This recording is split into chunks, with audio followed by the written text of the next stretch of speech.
సేవా సంస్థల ఆధ్వర్యంలో ఈరోజు కావలి ఏరియా హాస్పిటల్ నందు మెగా బ్లడ్ బ్యాంక్ నిర్వహించడం జరుగుతుంది. ఈ మెగా బ్లడ్ బ్యాంక్ క్యాంప్ నందు మన పట్టణంలోని ప్రజలందరూ కూడా పాల్గొనాలని మనం ఆల్రెడీ నిన్న సందేశం ఇచ్చున్నాం. దీనికి సంబంధించి ప్రజలు చాలామంది వచ్చి బ్లడ్ ఇస్తున్నారు. ఇది రక్తదానం అనేది ఒక మహత్తరమైన కార్యక్రమం. మనకి ఎక్కడ కూడా దొరకనిది, మనము దాన్ని అందుకోలేనిది.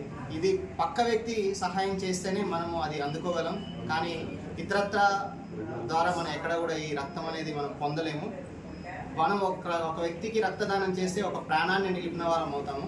అది చాలా గొప్ప విషయం. కాబట్టి పట్టణంలోని ప్రజలందరూ కూడా ఈ కార్యక్రమంలో స్వచ్ఛందంగా పాల్గొని ఈ రక్తదానంలో ముందుకొచ్చి ఈ రక్తదానం చేయవలసిందిగా కోరుచున్నాం. ప్రతి సంవత్సరం కూడా రక్తదాతల దినోత్సవం, ఇది నిజంగా ఎంత మంచి, ఇది రక్తదాతలకు కూడా ఒకరోజు.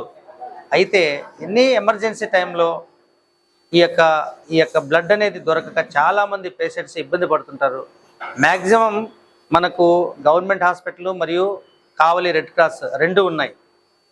మన వైపు నుంచి, మన కావలి నుంచి మిగతా డివిజన్లకు, మిగతా జిల్లాలకు పంపించే కెపాసిటీని పెంచుకోవడం కోసం అనేక ఎన్జిఓస్ కావచ్చు, రెడ్ క్రాస్ కావచ్చు, ఇంకా డాక్టర్స్ కావచ్చు, ఇంకా ఇతర ఎన్జిఓస్ అందరూ కూడా ఈ యొక్క బ్లడ్ని మనం తీసుకొని సేకరించి ఎప్పటికప్పుడు ఎక్కువగా స్టాక్ పెట్టుకొని ఆపదలో ఉండే వాళ్లకు ఖచ్చితంగా మన కావలి నుంచి ఈ యొక్క రక్తాన్ని సరఫరా చేయవలసిందిగా కావలి డివిజన్లో ఉండే ప్రజలకు మరియు ప్రముఖులకు, అధికారులందరికీ కూడా ఈ సందర్భంగా కోరుకుంటాను. Thank you.